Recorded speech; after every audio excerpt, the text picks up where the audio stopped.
ராம் சீதா சீரியலில் நாளைக்கு என்ன நடக்க போதும் பார்க்கலாம் வாங்க. எபிசோட் வேறு லெவலில் மாஸ் அண்ட் ட்விஸ்டன்லாம் ஏகப்பட்டது இருந்துச்சு. மிஸ் பண்ணாமல் ஃபுல்லோடையும் கேளுங்க. அதுக்கு நான் இந்த வீடியோ பிடிச்சிருந்துச்சுன்னா லைக் மட்டும் பாருங்கள். ரொம்ப பிடிச்சிருந்துச்சுன்னா நம்ம சேனலுக்கு வந்து சப்ஸ்கிரைப் பண்ணி கண்டினியூஸாக ஆதரவு வந்துட்டாங்க. நான்சி வந்து அர்ச்சனாவை சிக்க வைக்கிறதுக்காக தனியாக வந்து கூட்டிகிட்டு போயிட்டு இருக்காங்க. அந்த இடத்துல என்ன இதுக்கு வந்து வீட்டிலேருந்து கூட்டிகிட்டு போகிற, பெரிய பெரிய பிஸ்னஸ்லாம் வந்து ஒன்றை வச்சு தான் டீல் வந்து பண்ணணும்.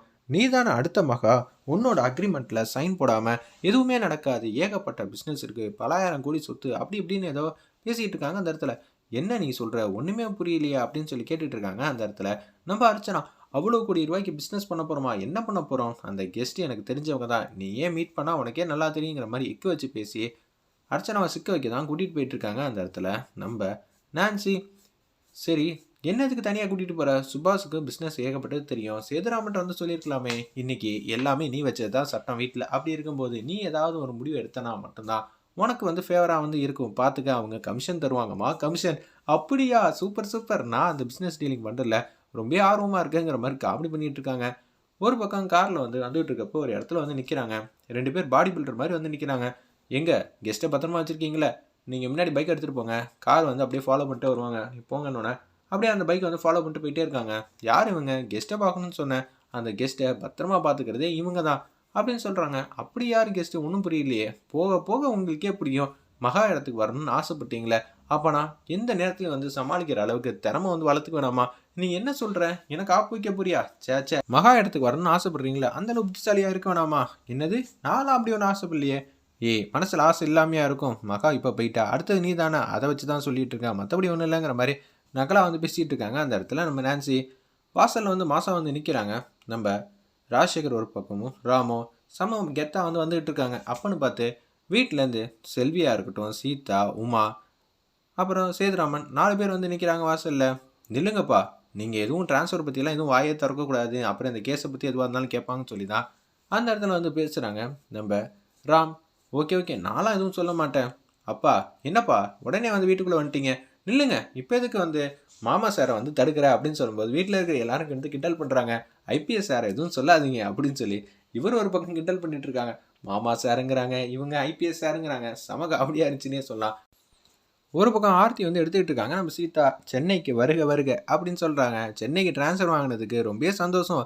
அப்போனா ஐயா சாரும் மாமா சாரும் 2 சாரும் சேர்ந்து அந்த கேஸை வந்து எடுக்க போகிறீங்களான்னு செல்வியும் வந்து பேசுகிறாங்க.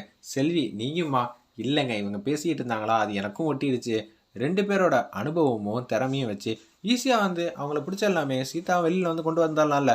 மாமா சார், நீங்கள் அது மாதிரி ஐடியாவில் இருந்தீங்கன்னா அந்த கேஸு பக்கம் தசை பக்கம் கூட வரக்கூடாது அப்படின்னு சொல்லி நம்ம ராம் வந்து செமையாக வந்து கலாய்க்கிறாங்க. என்ன மாப்பிள்ள சார் இப்படி பண்ணிகிட்டு இருக்கீங்க, நான் வந்ததுக்கான முழு காரணமே அவங்க தானே, முதல்ல இந்த விஷயம்லாம் எப்படி தெரியும், நீங்கள் உண்மையெல்லாம் சொல்லக்கூடாதுன்னு தானே சொன்னீங்க.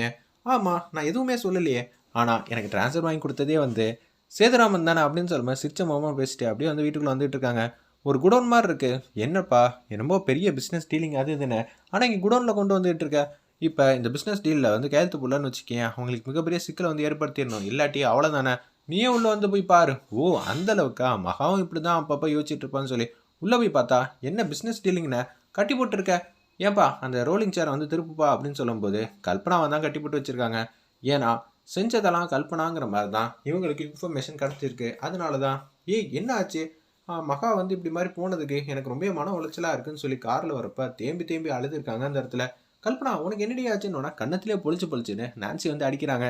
என்னது மகாவை வந்து நீ வந்து தங்கச்சி போல் பார்க்குறியா, மகாவை அமுச்சு வச்சது யார், நீ தானே, உன் புருஷன் வந்து சொத்தை வந்து திருடினா அதை வந்து மாட்டிக்கிட்ட மாதிரி ஒரு சூழ்நிலை வந்தோடனே மகாவை வந்து அமுச்சு வச்சிட்டீங்க, இதெல்லாம் எனக்கு தெரியாதாங்கிற மாதிரி அந்த இடத்துல சம கோவத்தில் வந்து பேசுகிறாங்க நான்சி. இதில் வந்து மகா என் தங்கச்சி மாதிரி சொல்லி அழுக வேற, உங்களை சும்மா விட மாட்டேன் அப்படின்னு சொல்லி சொல்கிறாங்க. அந்த இடத்துல நான்சி வந்து பேச்ச ஆரம்பிக்கிறாங்க. நான்சி வந்து நடந்த விஷயத்தெல்லாம் வந்து வீடியோ எடுத்துக்கிட்டு இருக்காங்க மறைவா. இந்த விஷயம் வந்து அர்ச்சனாவுக்கும் கல்பனாவுக்கும் தெரியாத அளவுக்கு சூப்பராக வந்து வீடியோ எடுத்துக்கிட்டு இருக்காங்க. 2 பேரும் வந்து அதிரடியாக வந்து சண்டை போட்டுட்டு இருக்காங்க. நீங்கள் சொன்னதெல்லாம் வாஸ்தவம் தான், நான் வந்து மகா அமுச்சு வைக்கலாம்னு சொல்லிட்டு ஆளெல்லாம் ரெடி பண்ணேன், ஆனால் கடைசியில் வந்து நான் ஆளை செட் பண்ணுறதுக்குள்ளே தகவல் வந்து அவங்களுக்கு ஷேர் பண்ணுறதுக்குள்ளேயே வந்து மகா கதை இங்கே முடிஞ்சிடுச்சு. அப்போ நான் போய் சொல்லி என்னை ஏமாத்திருக்கியா, ஏய் எனக்கு பணம் தேவைப்பட்டுச்சு, அதனால தான் அந்த பணத்தை வந்து நான் உங்ககிட்ட வந்து வாங்கினேன், மற்றபடி ஒன்றும் இல்லை அப்படின்னு சொல்கிறாங்க. எப்போ பார்த்தாலும் சின்ன வயசுலேருந்து என்னை ஏமாற்றி எல்லாத்தையும் பிடிங்கிற, சாக்லேட்லேருந்து இப்போ பணம் வரைக்கும் நீ கொஞ்சமாவது என் மேலே அன்பு பாசம்லாம் வச்சுருந்தா இது மாதிரிலாம் ஆயிருக்குமா அப்படின்னு சொல்லி கேட்குறாங்க. என்னடா அவ இப்படி கலாய்க்கிறா, ஏய் உன் மேலே பாசம் இருக்குது, ஆனால் அதை விட எனக்கு பணம் தான் முக்கியம், நீ பேங்க்கில் வந்து கல்பனா அக்கௌண்ட்டுக்கு வந்து ட்ரான்ஸ்ஃபர் பண்ணல அர்ச்சனா, அந்த பணத்தை வந்து செலவு பண்ணவே இல்லை. அப்போனா உனக்கு பணம் தேவையே இல்லையா? பணம் தேவைன்னு சொல்லிட்டு இருந்தேன். நான்சி இதெல்லாம் பார்த்துக்கிட்டு இருக்காங்க. கல்பனாவும் நம்ம அர்ச்சனாவும் குடிமை பிடிச்சிக்கிட்டு சண்டை போடாத குறையா வந்து அடிச்சுக்கிறாங்க வாய் வார்த்தையா. உடனே கடுப்பாயிட்டாங்க. இப்போ நான் சொல்கிறது மட்டும் தான் கேட்கணும். இல்லைன்னு வச்சுக்கோங்களேன், இங்கே 2 பேரையும் வந்து அமுச்சு வச்சுருவேன் பார்த்துக்கோங்க அப்படின்னு சொல்லிடுறாங்க அந்த இடத்துல. சரி என்ன செய்யணும்? அர்ச்சனா நீ கல்பனாவா மாறு. கல்பனா நீ அர்ச்சனாவா மாறி ஏன் கூட வா. எனக்கு என்ன சொல்கிறேன்னு புரியல. 2 பேரும் முதல்ல காஸ்டியூம் வந்து மாற்றிட்டு வாங்க. நீ மாற்றுறதுனால எங்களுக்கு என்ன பலன் கிடைக்க போகுது? நாங்கள் எதுவும் செய்ய முடியாதுன்னு இவ்வளோ நேரம் பேசின விஷயத்தெல்லாம் வந்து காட்டிட்டாங்க அந்த இடத்துல. வேற வழியே இல்லை அப்படின்னு சொல்லும்போது அதே மாதிரி மாற்றிடுறாங்க. வேற லெவலில் ட்விஸ்ட் இருந்துச்சுன்னே சொல்லலாம். கல்பனா நீ என் கூட வந்துடு. அர்ச்சனா இங்கேயே பத்திரமா இரு. மேடம்லாம் கட்டி போட வேணாம். எஸ்கேப் ஆகணும்னு நினச்சாங்கன்னா கதையை மட்டும் முடிச்சிருங்க. மேடம் உண்மையாக சொல்கிறீங்களா? உண்மையாக தான் சொல்கிறேன். வேணா சந்தேகப்பட்டு வேணா ஓடி பார்க்குறியா அர்ச்சனா? என்ன இது நடந்துக்கலாம்? ஐயோ நான் ஓடலாம் மாட்டேன். வேலைக்கு மட்டும் சாப்பாடு மட்டும் கரெக்டாக வந்துடணுங்கிற மாதிரி அவங்க வந்து பேசுகிறாங்க. அதெல்லாம் நல்லா பார்த்துப்பாங்க, எந்த பிரச்சனையும் இல்லைன்னு சொல்லுவேன். கேஷுவலாக வந்து உட்காந்துட்டு இருக்காங்க.